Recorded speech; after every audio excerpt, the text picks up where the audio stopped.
Hi there, good afternoon. Here we are on Monday, 1 o'clock. Just a little preamble why we'll get a few more people to join us today. Today we're going into the very sensitive area of essentially mental health and the pressures that debt brings and what it does to people, both in the main mentally, but sometimes it can manifest itself then into physical problems. We're going to go through our experiences, why we think we're equipped to comment on this and offer advice, and also I'm going to touch a little bit in terms of my experiences, mental health, not in a look at me way. It's something where my mother was very poorly with it in a serious way, and I've got to tread a bit gently here because I'm not a great believer of the continual use of the mental health issue. You know, some people are saying they're sad one day and it's because of their mental health. Debt is an absolute killer on mental health if you don't get it gripped, and it can become all consuming, all pervading, and we sometimes refer to it as the excuse my parlance, but as the spiral of shite. If you get stuck in there, it can just take over your life completely. So today we're recording in my apartment here in Belfast. Over my shoulder here, I think you'll see the famous Harland Wolff cranes, and with River Lagan down there, and yonder about 40 miles is Scotland. So we're coming up to about 1 o'clock here, so we'll get going. Got a decent audience today. What I'm going to be doing is slightly truncated in that we're going to use different parts of content here. So work with me. I don't think you'll notice the sort of spaces, but it will be slightly deliberate in some of the delivery here, but work with me. But I think materially we're going to contribute. What we are offering from this genuinely is, if people want to, we obviously are a commercial business looking for clients at any one point. If someone is really struggling with debt, and particularly mentally, but importantly they must be willing to listen, I'll always be here if anybody wants to talk. We've helped quite a few people. Sometimes a drop of a hat will go somewhere if need to, because you have to do the right thing still. Commercial, yes, but people first, and then the commerciality comes back. So excuse me, I'm having to use my notepad just as we go through, just to keep me up to speed. Little PowerPoint if you want to pull points out of it and come back to us if you think I'm incorrect in something or you don't agree with something. Pop me an email. There's an email address at the end here. You're very welcome. So today we're looking at debt pressures, mind over matter. And the subject areas that we're going to cover are, why is it relevant now? Now, mental health is absolutely right up there, and quite rightly so to a fair degree. I say a fair degree because I personally think there's a bit of overkill. Somebody quite rightly the other day was saying, is mental health the new bad back? If those of a certain age used to say that used to be the way you could maybe miss a day's work if you had a bad back, because it's quite hard to diagnose. And we had a few experiences where people straight away revert to their mental health, and it's a bit of a default button. I know about real mental health, which I'm going to explain to you, and I've seen many, excuse my French again, hairy-ass man completely break down in terms of what's going on, and it's not good. It's not good when people go into that dark place. So it is relevant. We're coming out of COVID, whatever way that's affected us all, subliminally, and or in the long term, we'll not know that as we go through things. We obviously come from a commercial business side, so we know what's going on with people there. So on a personal level, what I would add is my mother, this isn't psychotherapy for me, my mother was severely mentally, by today's standards, she'd be severely bipolar. She had any number of treatments, she had electrolysis, and she referred to herself as nuts. So it wasn't good. Childhood was fine, but you saw how a person could be completely broken. She was continually under therapy in a not an American Friends sort of way. She was under serious things. So I know how dark it can be, and not bringing that looking for a badge, but I think that gives me the ability to comment, and maybe the experience to comment on this sort of thing. And we don't judge it. Everybody's different how they deal with things. Some people can not give a monkey's, other people can just take things so badly. Yeah, we get that. But in terms of our field, we are definitely qualified to comment on this. We're going to go through a couple of things here and a couple of bits of advice. One of them is you have to be selfish if you're in debt, and you've got to get rid of the negative people in your groups. You've got to look after yourself. You most likely are the most generous person in the world and care for everybody else. Sod that. Look after yourself. Get yourself sorted first, then you can help others. And we're going to go through a couple of bits there. We're going to touch on guilt, which is a huge overhanging burden on people when things start to go wrong with their businesses, typically, or finances. And Yeah, cool. Have a bit of guilt. Nicest way, get over it. And there's a very fine line between guilt and ego, which we'll briefly discuss. Action is a massive requirement in terms of what we do, and I'd suggest if you're in debt pressure, if you don't take the action and just let it sit and stew with you, then you're going to have any number of problems in life going forward with this. And action, no matter what it is, you have to take action. Take some control of your situation. I massively encourage people to talk regularly about their feelings. We're not looking for a medical every time we speak to a client. We want to make sure they're okay. If people have struggled when they've come to us, we make sure they're okay and see them through.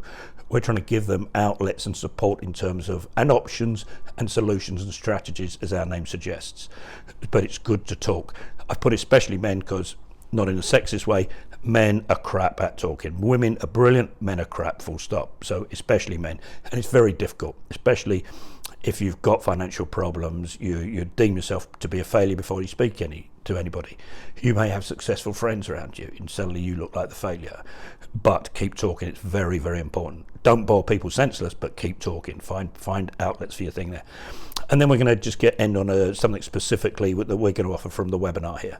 So we're going to get going here. And first off, we're going to look at what qualifies us to comment. So I'm going to go into a little bit more detail into there. So we're just going into the next section. So we're talking here about mental health and what qualifies us, that's me and Bell & Company and our 25 in number team there. And on a personal level, we've seen it in many different ways. I've alluded to the fact that my mother suffered terribly with mental health. I'm not going to go on and on about that, but we see it genuinely on a day-to-day basis, and how it can make people very unstable. I also believe it's massively underreported in terms of where business people are. We hear of students having mental health problems because they didn't get their grades. Everyone's got a mental health problem because of this, because of that. There is no worse pressure in the world, apart from physical health, no worse pressure in the world than debt pressures, because it never goes away. Done it, got the t-shirt, know what goes on. It's so important that it is addressed. And we're as business people, be you an entrepreneur, an intrapreneur, whatever you are, it's very, very important that when this pressure comes on, you have outlets. Do not bottle it up. I will go on and on about talking about it, but it's very, very important to do that. Business debt brings, I put it in capitals, that real mental health pressures, because it's there day in, day out. Debt does not solve itself. Debt does not go away. There are not fairy godmothers who can say, there you go, debt free. It is 24/7, and as I referred to in the preamble there, we technically call it the spiral shot, when everything goes wrong. It can be resolved, but you have to be strong enough to be dealing with it. And this breaks many, many different people in many different ways. We have clients who regularly break down, or as soon as they start talking about their issues, even in the past, it affects them, because it brings dark days. I'm not saying that in any ghoulish sense. These are our experiences. And even when we do the work we do, sometimes there's no celebration at the end, because there is so much pressure involved in terms of trying to resolve debt. It's not nice. There could be litigation, there could be threats on your home, there could be threats to bankruptcy, etc. And it leaves scars. And it's very important that we recognize this in the business community and not judge people who struggle in business. We're very judgmental in the UK. In the States, it's nearly a badge of honor if you went bankrupt. I refer to a Richard Branson quote later, and it comes with the territory. If we are intrapreneurs or entrepreneurs, things can go wrong in business, and that's the way it is.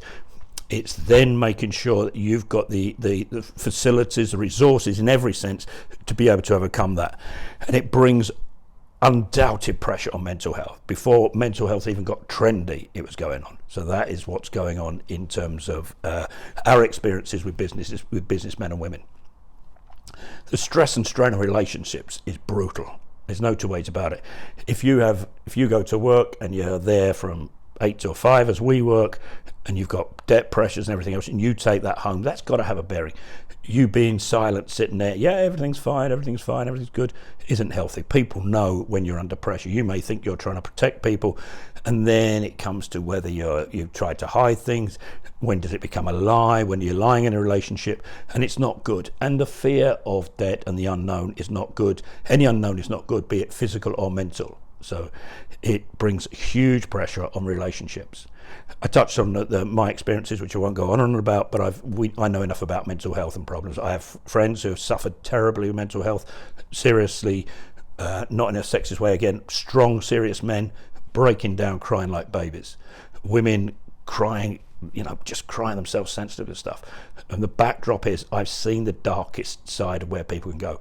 We've had, unfortunately, partners of clients come to us after people have committed suicide purely on the back of the debt issue, almost like the shame. A couple were farmers, and that's particularly prevalent in the farming community because they're pretty isolated people, and when this pressure comes on, they've no one to go to, or they feel they've got no one to go to. So we have enough experience, and we know how to, we're not shrinks or therapists in any way. We're empathetic, but we have a job to do, and our job to do is try and get people out of the situation they're in so that they in turn can get on with their lives, and that's what it's about. I also have to keep an eye on our team, and that's why we work in a certain way. Quite a few people come into our office and say, you're always sodding about in there, there's too much laughter, too much fun. But we have to keep it light. We don't deal in a subject that's necessarily the sexiest subject in the world. Sometimes we're referred to as financial undertakers, and we deal in that industry. I have to be very mindful of our team aren't affected in any way. We've had some clients who abuse the title of mental health and issues. Some people say that they're going to commit suicide, and they can't say that to our team. Tony Robbins, who's great, he's one of the world's greatest. He sorts out a lot of people that have suicidal thoughts. Excuse me, they're muttering. And what he starts, if somebody says they're going to commit suicide, he just says to them, how are you going to do it? Calls them out. Too easy for people to use that as a backstop, and that will have an effect on my team. If somebody threatens that, I will then deal with that person, make sure in complete empathy they're okay, but I will tell them this process cannot be for them. They need to go and sort themselves out. They need medical care and attention now before we deal with the debt, because I will not have my team put through it, especially if somebody is lying about it and just using the trendy phrase, my mental health, my mental health, my mental health, I might commit suicide. Don't do it, but don't put that on my team either. They have a job to do. Typically we have 350 clients at any one point, so we do get this odd instance, but it's very, very important that my team are in the best form that they can be, A, to perform, and B, so that they can have a decent standard of living and not have the pressures that some people try to put on them. So that is huge thing in our business. We're very mindful of the nature of our work and what it does here. So we've written a book, and I think most people are going to get a copy of that, most likely as an ebook to start with, but I think it's the first chapter, and it is the mindset of debt. So at the end of this slide, there's going to be, at the end of this presentation, there's a copy of our book. If you want a hard copy, just contact us and we'll get that to you. So I believe that qualifies us to comment on mental health and the effects of debt.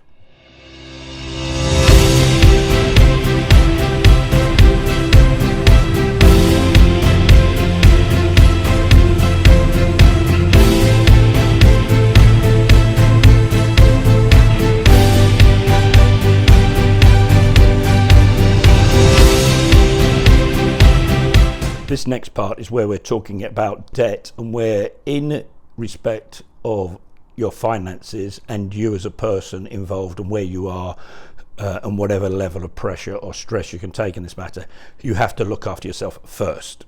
Okay, most businessmen and women are pretty responsible people, working for others, trying to do the best for others, obviously hoping at the end that they get a reward.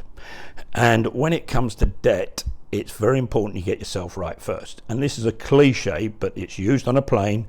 Put your own mask on first. You cannot help others until you're sorted.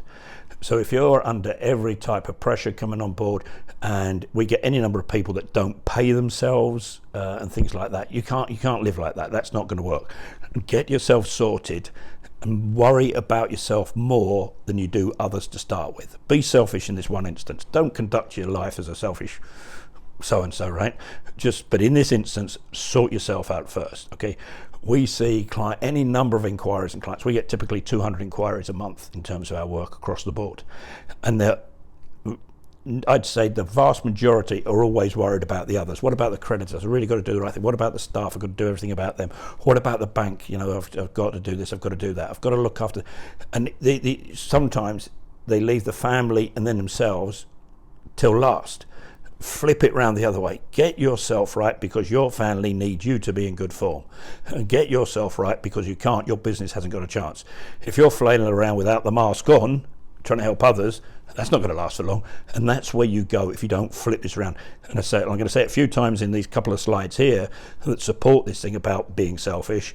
Sort yourself out first. If you don't, you are undoubtedly going to suffer badly here. Okay, stress, pressure, the continual 24/7 eating away, eroding anything that's good in your life, form of debt, will take its toll. And I know two people, both in their mid-30s, both fit people. One, the lady, particularly fit athletically, they took strokes, and it was the two of them, just the saddest thing to see. Saddest thing. And it was build up, bang, no notice.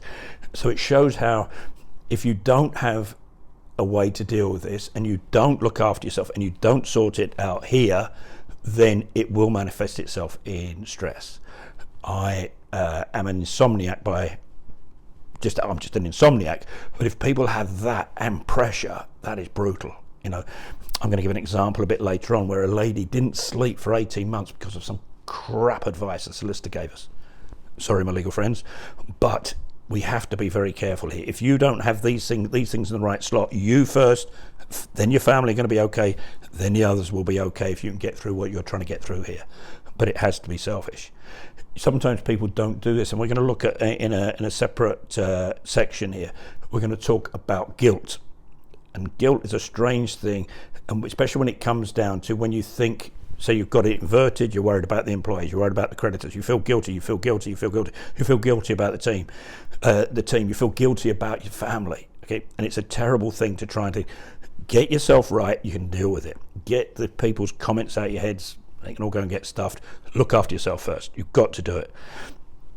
If you don't, it's going to affect you physically in the long term, and nobody needs that. You need that you need that mindset, you need a strategy, right? That's not saying anything. You need to have, even if it's the worst thing in the world, you need a strategy. If you're going to lose your home, where are you going to live? You're not going to live under the arches, so sometimes context is very important there.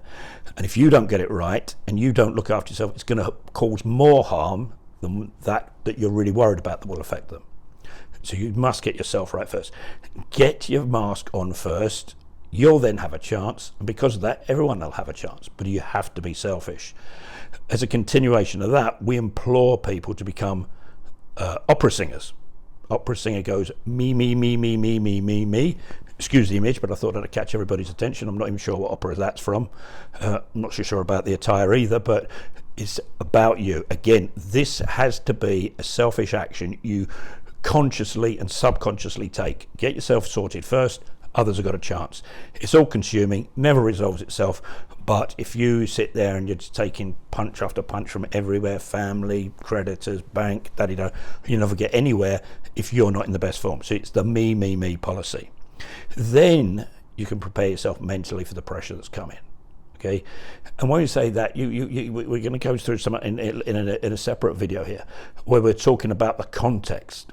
Very often when the worst is explained, it's not really that bad, or it's not as bad as we thought. It's when we have those, when we wake up in the middle of the night. As business people, everybody's had it. I had a few years ago, we had a bit of a bad run, and it was going, right, I don't know whether it's the 19th of the month, and the wage run is looking a bit shaky, and you lose that sleep at night. If you're under debt pressure, that is every day.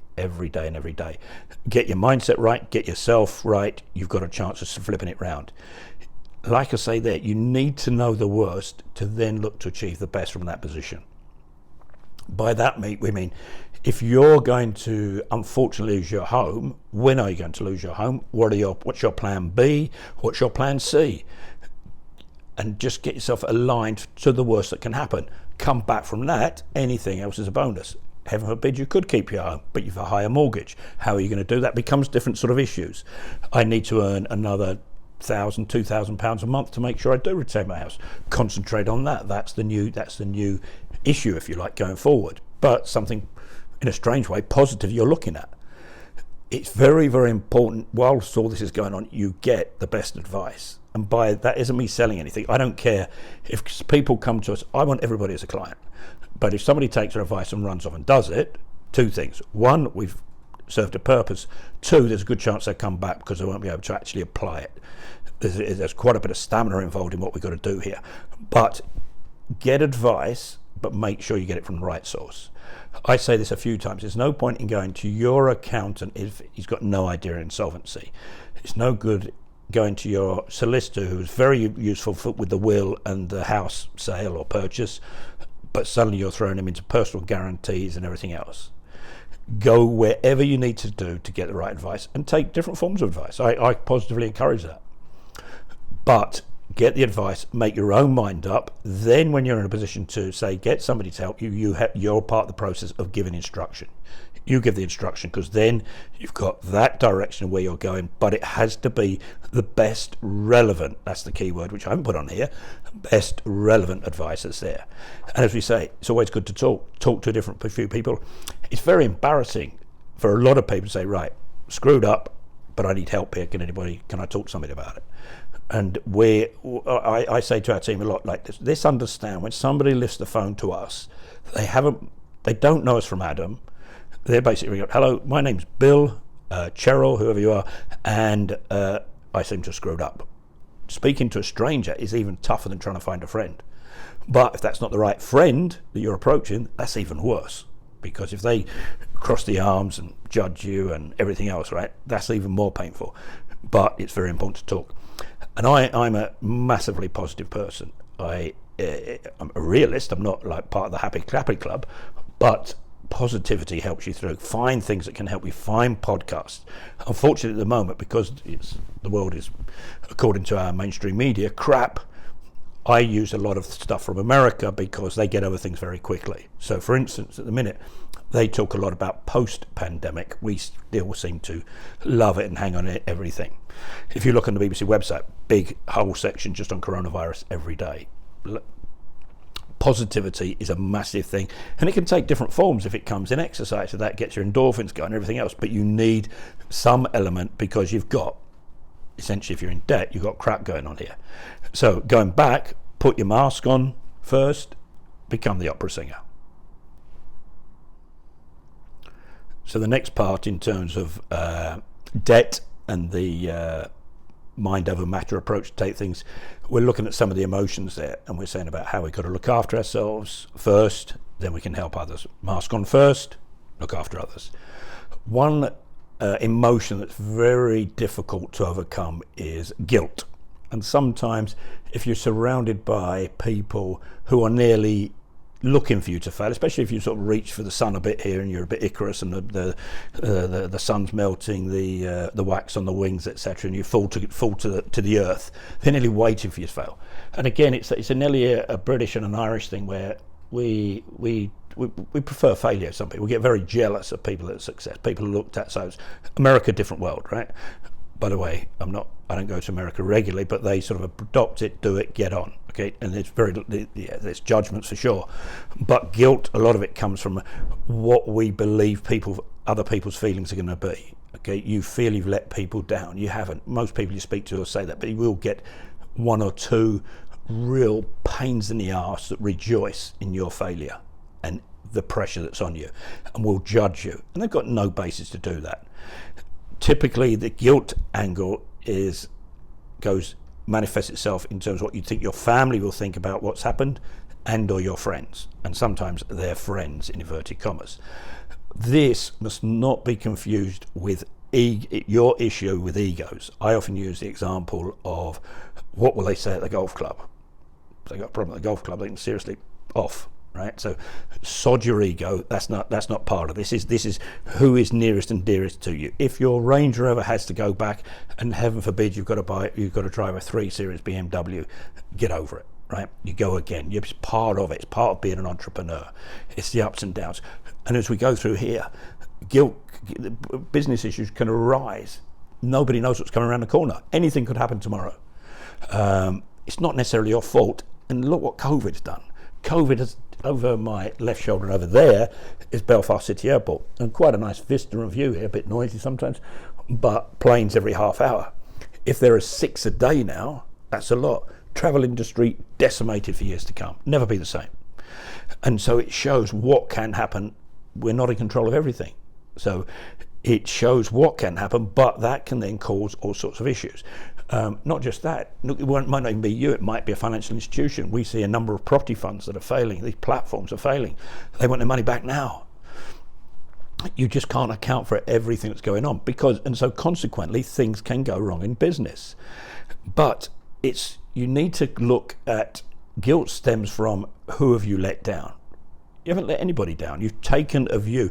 If you're not very good at it, say you're a serial business failure entrepreneur, there should be a trend. You're either unlucky, you're building something quite big, or you're not very good at this. Okay, but who have you let down? Okay, as long as you keep a roof over your family's head or your head, you feed and water yourself, and within reason you can have a standard of life. In the Western economy, it's pretty good. We have various safety nets, not a political statement, but who have you let down? Get the context. If a business fails, it's a different problem. You need a different context. Where are you going to earn an income? That's more important. Going back to that being slightly selfish. And business failure is a side effect from what happens with entrepreneurialism. Richard Branson, I think it's page 162 on his first autobiography, said, if you haven't been or nearly been bankrupt twice, you're not trying hard enough in business. Another client once said here in Northern Ireland, there was a bad property bank here called NAMA. If you haven't been NAMA'd, you weren't big enough. So you're reaching, you're trying to do things. You're trying to do things better for yourself, for your family, for people around you. When it goes wrong, they turn on you. It's not nice. But that guilt must not fester. Get over it. Okay? People will judge you. If you put your head above the parapet, I get, not a lot, I get some crap because I talk a bit, as you can see here. But you've got to get over it. It's the same with guilt, right? So if you think someone's looking at you a bit strange, sod them, right? Let them come to. If you see somebody smiling because you're in trouble, sod them. Sad life. Enjoy yourself. Go away. Don't let guilt hang over you. Okay? If you're honest with your family, 90% chance they're going to be cool with you. If you're like that with your friends, you find out who they are and who they aren't. Those that don't get it, ex-friends, get rid of them. I'm going to say that a few times. It's very important you get rid of those sort of people. Most people don't know what you've gone through either. So you very often, in most instances, it's not wallop while that going completely wrong. It's a slow decline. Things are going wrong. It's going to get wrong, going to get worse, going to get worse, going to get worse. Boom, happened. And you will have suffered right away through that process of failure. And it's tough. And you suffered already. And now you've got to open up a bit, maybe. Why have you changed your Range Rover to the poor old BMW 3 Series, right? And some people sadistically will rejoice in that. They may not say that to your face, but they will be looking at you. Had that come in, didn't he? Yeah. She overextended herself. Yeah, I knew that. That can in turn add to your guilt, which then goes and affects relationships, all that sort of stuff. Don't worry about it. Do not worry about it. Easy to say, but get over it. People, if we had a guy that went bankrupt here in Northern Ireland for about 4 million quid, and he said he found out 2 things. He found out one friend was an absolute bastard. He judged him, shunned him, and everything. He had what he thought was an arch enemy cross the road, shake his hand, and say, "I knew our things were bad. Nobody deserves this. Good luck. We never got on. Don't think we will, but I just wanted to say that." And so you find that flip there. But don't let guilt be part of you worrying about what other people think about you. Family are the most important, full stop. Even some of those will look at you sideways. If somebody said you shouldn't have gone into business, but you did, they were just waiting for you to fail. So it's very, very difficult. But put your family first. Bloody obvious thing to say, But very often people forget that because they're worrying about what does he think, what does she think, what do they think. Don't let that guilt there. And you've got to provide for your family. As long as you can do that, if standards have to slip a bit, we're not going to the Bosch shop, we're going to go to Next now. God, awful, what a terrible thing. Get that context again. If you've got we've seen some families genuinely beat themselves up about in a terrible way, and it's not nice for the kids. Kids having to go out of private school because the business has failed. Still going to get brilliantly educated in terms of what's going on in Ireland and the UK there, but massive pressure they bring themselves, and the guilt that triggers, and the looks at the gate and all that crap. You concentrate on yourselves. Selfish. If you're slightly selfish here, you'll overcome it. Back to put the mask on first and the me. But you have to get rid of people that are negative, and they are like, I'm not going to use the word cancer, they are a real horrible knot, like a muscle pull, really bloody annoying, really painful. Get rid of them. Absolutely sack them. There's a quote in our book on page 4 there, and even if it's family members, right, you'll always get the smug old aunt that sat in the corner, or the uncle that knew, nicest way, he's got a steady good job, that's fine, but he judged you because you dared to want better for you and your family, and he knew it was going to happen wrong. And get rid of them. Just blank them, completely exclude. I cannot abide the presence of a negative person. And I think you need to adopt the same thing. If you're under debt pressure and all this is coming on, get rid of them. Same in any walk of life. You know the people. They walk in and we call them spine stealers, because your back literally goes, oh God, here they are now. You smile and you share, but there's no going to be any great news. Get rid of them. End up on this little bit on ego, which I briefly touched on. And people are very worried about how they appear in society, right? And sure, get it. We all want to look nearly smart. We want to live in half nice places and maybe drive a nice car, do whatever you want to do, right? But if it goes wrong, sod your ego. Your requirements, your issues change completely. If you lose that business, what are you going to do for an income?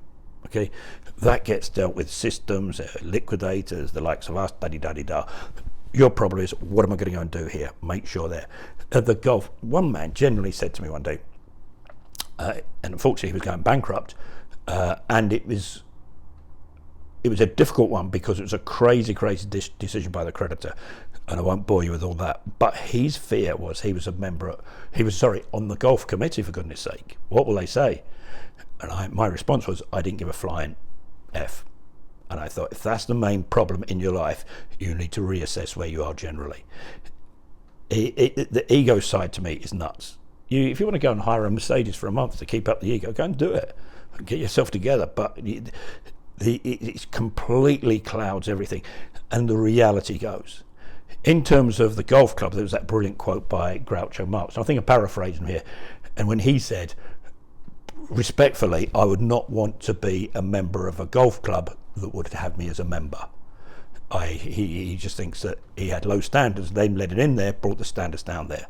A bit convoluted, but it takes out the thing of all this reverse snobbery and your concern, your ego. Ego is mad, especially if you're in debt problems. You've got to get over everything yourself. You've got to make sure you get rid of the guilt, and then you can move on. So that's a bit about guilt. And we all get it if we have debt problems. End of. But get over it and move on. So, in terms of debt pressures and the mind over matter approach you need to take, we've talked in previous bits here about looking after yourself. We touched on mental health issues, our ability to comment. We've looked at the me, look after yourself. We touched on guilt and the like, but those are tweaks. Those are things you've got to change consciously, subconsciously, physically, and everything else. You've got to change those, right? They're changes, right?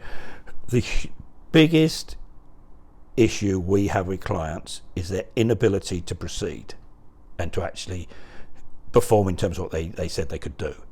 But the worst thing I ever see, so we get 200 inquiries a month, and we go through them, and the one that description in our lead sheets, if you like, that always concerns me is not ready to proceed. That's not just solely on the client. I'm not that vain. We may not have explained what we could do here. But when people say they come in, take the knowledge, that's fine, don't mind that, We give them the strategy and the plan. They go, right, we're not ready to proceed. And if they're genuinely not ready to proceed, I'd go so far as to say I'd get pissed with that, because in debt, whatever the position is, take some action, even if it's determining exactly your position. If you're heading towards bankruptcy next week, you need to know what's going to happen the day after. If you're just sitting there going, right, well, I'm going bankrupt, so that's the whole job knackered, what do you do? You're just leaving yourself wide open. You need to know all the practicals. You need to get on with things. You need to approach your creditors. You need to see if there's a way out. Is there a way out? Well, they said no. Right. Have you asked them again? You don't really.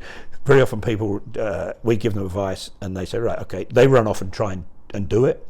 Then they ring back annoyed. We were doing this with a Spanish bank recently. So we said, this is what we do. We approach it like this. We hit them like this and do that.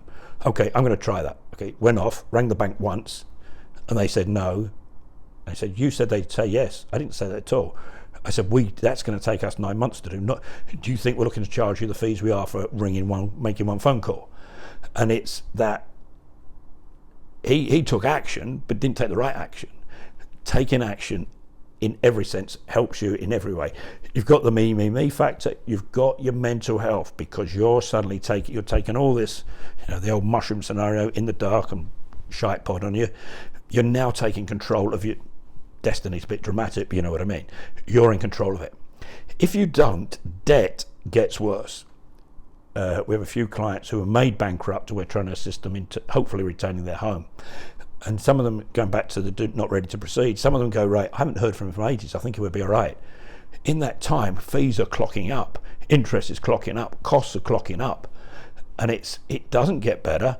The longer you leave it, the worse it will get, because you can hack off the creditor. Your silence is not golden. You need to attack the problem.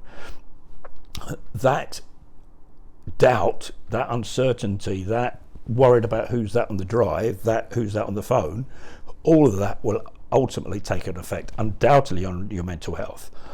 All threatening crap post arrives on a Saturday for a reason, to ruin your weekend, and it's a game the revenue play, the banks play, any number of creditors play. They issue the nasty letters to land with it typically on a Saturday, and all of that is part of the mind game here. And if you're not in control, taking action, that will, when it comes in and takes over your mental health.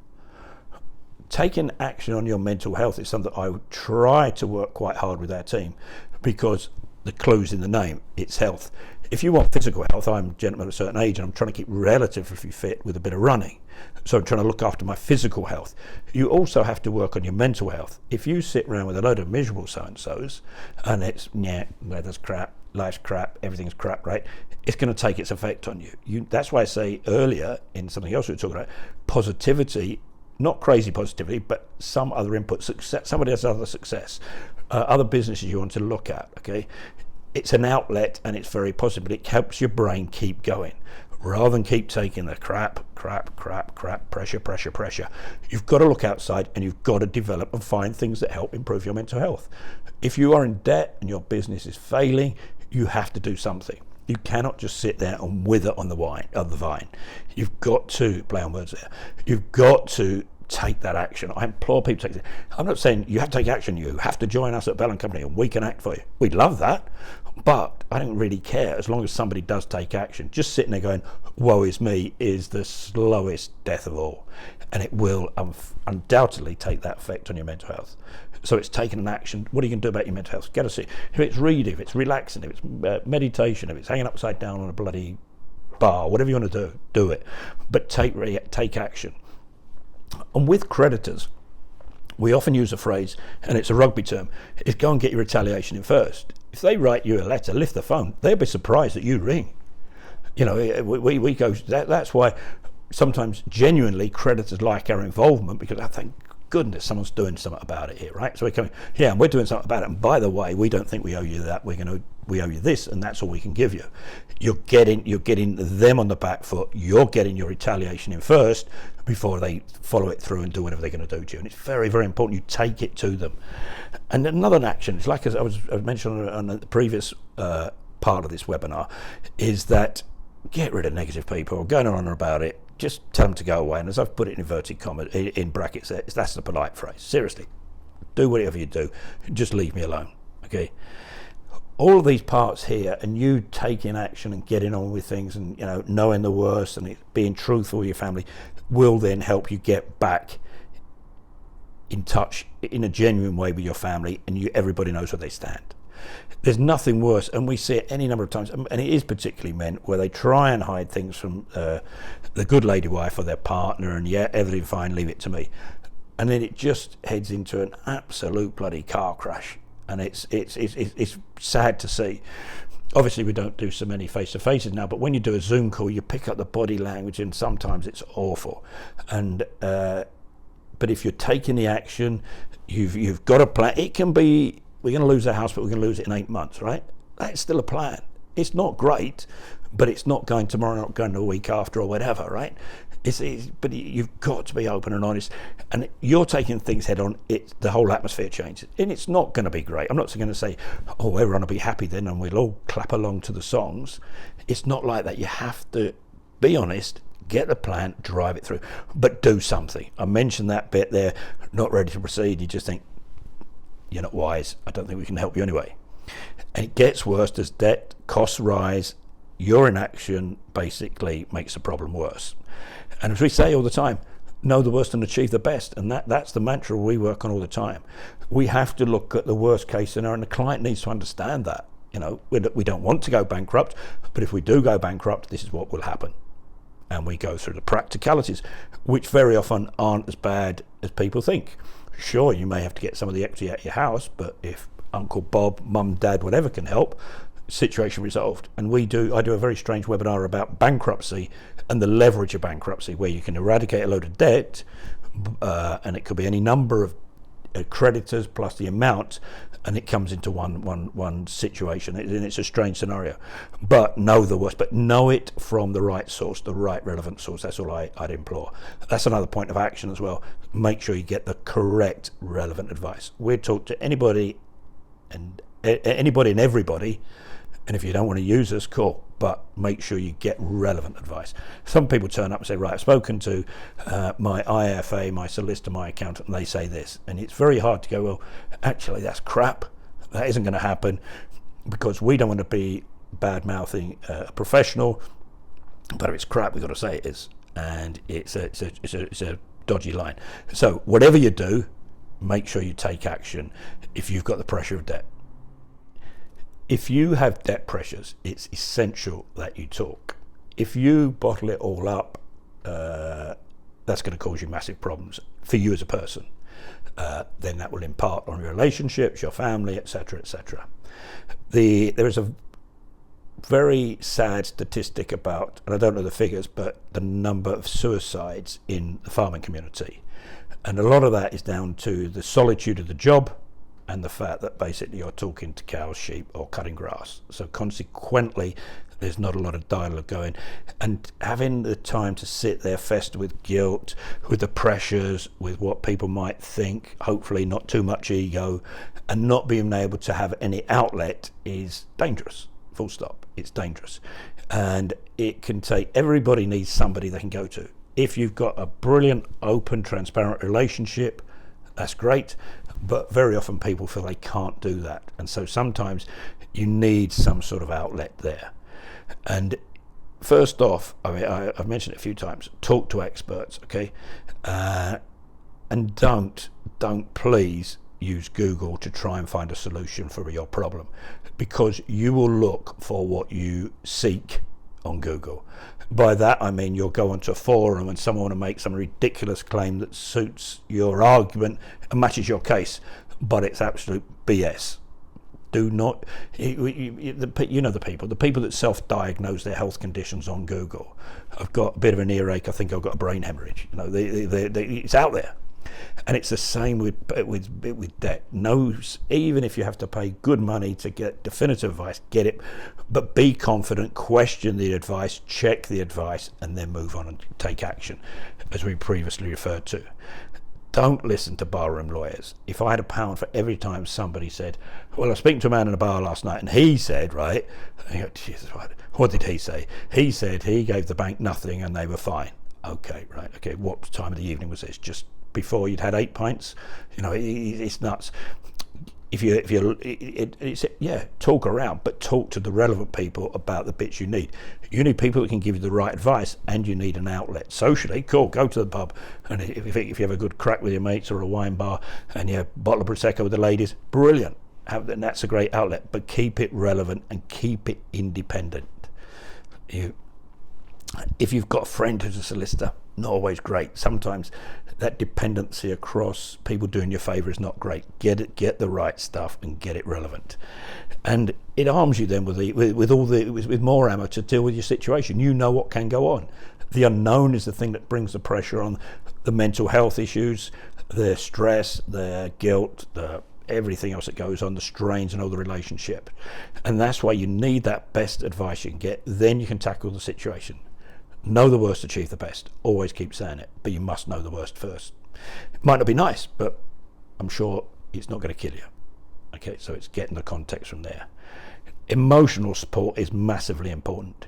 You will find out if you become under debt or business pressure who your friends are.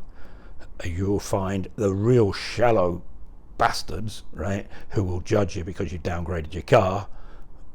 They're not friends. They need to be coming straight at your phone book, and get rid of them. You need one person you can openly talk to, and if it's a case of going for a walk, going for a beer, going for a glass of wine, do whatever you got to do, find that outlet. Don't moan to them and don't nag them, but if you need, we have a phrase, Houston. So if we have a problem in our office and somebody wants to talk, it's called Houston, and that goes after Apollo 13, which is Houston, we have a problem. And we use the phrase just in terms of directors, in terms of what we do. If somebody's got that sort of issue and they need to discuss it, cool, we talk about it from there. But we don't go, oh, what are you doing? Another day, another problem, da-dee-da-dee-da, because you will hack that person off, and that is not what you need, and nor do they. Bottling up, hiding and ignoring problems are the worst thing in the world to do. They just eat. They will do for you possibly your business and mentally, and that, like he said in a previous slide here, that can manifest itself physically. It's not healthy. You might want to keep something as private, it's sure, but if you're doing this, keep talking because it's so good for the soul. It's good to share, right? Sometimes you think, it's a bit like we were saying here, when people come to us, oh, well, we spoke to somebody, we're definitely going to lose that house, right? I'm going to give an example in a minute, but it's very important that somebody can say, well, are you sure about that? And just push you a little bit. What do you base that on? Heaven forbid you relied on a forum on Google, and maybe they're that good a friend and say, don't be a prat. Go and get proper advice. Get it sorted. Keep talking. Absolutely vital right the way through. And if you do need mental health, I was slightly harsh on mental health earlier because I say it's a little bit of a fashion thing at the minute, I find it. Mental health is massively important, but there's any amount of help out there. But again, go to the right people. I'm going to use a phrase at the end, which will sound a bit crass, right? But a friend of mine had a complete and utter mental breakdown.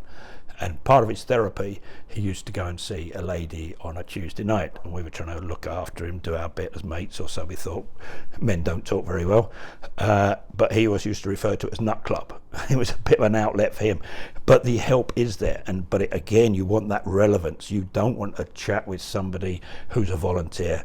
Get the right support right away. If you need medication, take the medication. If you need to talk to specialists all the time, the help is undoubtedly there, but keep it relevant in terms of where you are. They can take you off on all sorts of roads and try and analyse your past and look at the future and who's that, what happened in your family. Cool, if it's important, bring it out, but keep it relevant to where you are if you can. And positivity, I keep saying it, positivity, whatever form that comes and floats your boat, is very important. You do not want miserable buggers around you. If you've got the weight of your world in business terms on you, and you're coming home and you've got friends or family that are miserable so-and-sos, get rid of them. End of, full stop. So if you've got debt pressures, so important to talk. Get talking to experts, whoever they may be. Question them, push them, test them, make sure you're happy with what they say.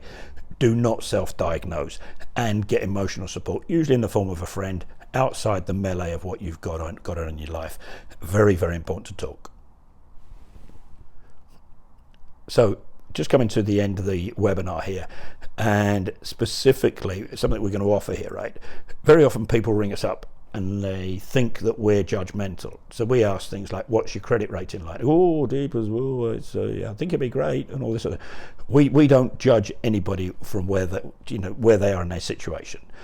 If you wanted a moral basis, we always work on, you shouldn't have borrowed it, maybe, if it involves money, or you shouldn't owe this. Flip side, you shouldn't have been given that credit or that money either. It's a two-way street because it's gone wrong. Obviously, banks, the revenue, etc., won't take that view, but there's no judgment on our side. If somebody comes to us, we have a problem, and they come on board with us, we act, we fight for them as hard as we can, versus whoever we're against. So there's no judgment. Then that sort of takes us to the place where you say, right, some people struggle with this, and sometimes people need to be talked to. Some people want to talk, and sometimes their partner, their husband, their wife will want us to talk to them because they're struggling, and we'll do that, but in the right context. But it has to be real. There's too much use of, my mental health. It's too, in business, it's the quietest subject that should be talked about the loudest. Debt pressure is not good. End of. If your business is struggling, it's really bad. So as a flip side, excuse my rambling, I'm offering here, there's some details here, my personal email address, and if you have anybody, be it you, be it a friend, an associate, you think suffering, on the proviso they'll listen, okay, I will talk to them till the cows come home. If we think they can be helped and they can help themselves, I'll gladly do that. And that's just as an aside to what we're doing. That's no selling anything, whatever. If somebody's struggling, sometimes the context is great. I'll give you two examples, if I may, before I go on here, just to conclude. One was a lady who took advice from her solicitor, who had no idea about insolvency. Her husband had got himself in a bit of a place with the Inland Revenue, who moved very slowly but inextricably towards bankruptcy, and they were after him and they were going to bankrupt him. That still was going to take them 6 months. The lady in question went to her solicitor and said, he's going to go bankrupt, how's that going to affect me? He just came out without taking any details and said, you'll lose your home. She then didn't sleep the revenue took forever for some reason. It took them 18 months, but she didn't sleep for 18 months solidly. A friend of hers asked me to talk to her, and we did, and it transpired that the property had negative equity because they'd overborrowed on it and the value had slipped a bit, so consequently the house wasn't at risk, full stop, as long as they paid the mortgage. And the woman, because she'd been told, not advised, told that was what had happened, and then stewed it for these 18 months, it became in her brain that was going to happen. And to turn around, you nearly had to cuss at her and say, look, for crying out loud, you're not going to lose your home. Get over it. It's not going to happen. And we held her hand through the process, and saw the husband through bankruptcy, home retained. But it shows, if you don't get the right advice, and or it sits in your head in the wrong way, well, that's the right phrase, I'm not sure, but go with me, that's what can happen. And then you get instances where some people just don't give a monkeys. I have an instance, genuinely one evening, we do a bit of work for Belfast City Council. One of the doctors there sends some people down if they're struggling, and there was the simplest little guy, and saying that in the nicest way, manual worker, 15 grand of debt with an institution, and they were torturing him slightly. He was struggling to pay it, and he was not in a good way, to the extent that the doctor said, make sure you ring me before he leaves because I'm very concerned as to this man's state of mind. Went through it, still didn't really believe it, had to give him a bit of a, look, stop it now, we can do this. Sorted it out there and then, spoke to the lender, a few words, away you go, you're not going to get all this, and we're going to do this. So we sorted that out. But he was in such a bad way. Then in the same evening, I went for dinner with my wife. We bumped into somebody that we know who was pretty big in the property world, owed millions of pounds, and he was more worried that his chips were cold. And it's how you deal with it. It's very important. Everybody is different. Everybody takes it different ways. So definitely we'd never judge anybody. If somebody says, I've got a 10 grand problem, if somebody else got £1 million problem, in our mind, it's only zeros. We're not judging anybody. A debt problem is a debt problem is a debt problem. So we don't judge anybody. So if anybody does want to talk, they're very welcome. My email address is there. If you'd ping us something on that with details or whatever you want to deal with it, and then that's how we work from here if anybody needs us. So not enough in the news for sure about the way business people are suffering, BBC, for instance, one of my pet hates is how they dislike business, full stop. If you have a misfortune to look at their website, it's anti-business, and they love the moaners, oh, you know, what's going to happen now, and all this sort of stuff. But they don't go into the real consequences of, unfortunately, COVID-19 and what that's going to do to businesses. Make sure you're not alone in this, right? Get a couple of people around you, the fella that you need to go and walk the dog with, the lady you go for a glass of wine with, anything like that. Make sure you get yourself there. Don't make excuses for yourself. There are no excuses. You are where you are. Let's deal with it. Make sure you talk about it. Get rid of the miserable. Everybody can put their own letters in there. Get rid of anyone that's miserable around you. Get yourself out. Look after you. Family next. Everybody else then could get a bit of benefit. It might work down the rest. Then there's a word there, lamaldos, which if you spell backwards says sodomor. Anyone that judges you because of an incident where you will become, if you like, it will become apparent to society you're struggling. That's a polite phrase. They may judge you. Sodom. Lamaldos, sodomor, right? Get rid of them. Help is out there. Make sure you reach out and find it. If you do need it, doctors, GPs aren't great at the minute in terms of access, but if you need to get to a GP, they will entertain you one way or another.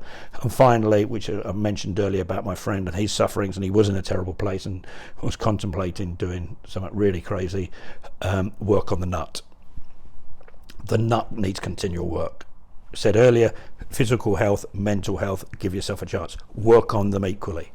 If you're not doing anything physically, get off your ass and get out there, because that will then get endorphins going and make sure you work better at it anyway.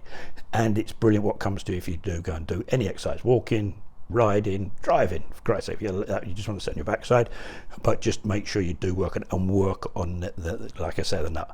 And I'm going to end on by saying thank you very much for joining us here today. Excuse the ramblings. It's quite an emotive subject. And sometimes people won't agree with my views, especially on this thing of the trend of mental health. I've seen it in many ways. We see it, unfortunately, in terms of what we do nigh on daily, how it affects people.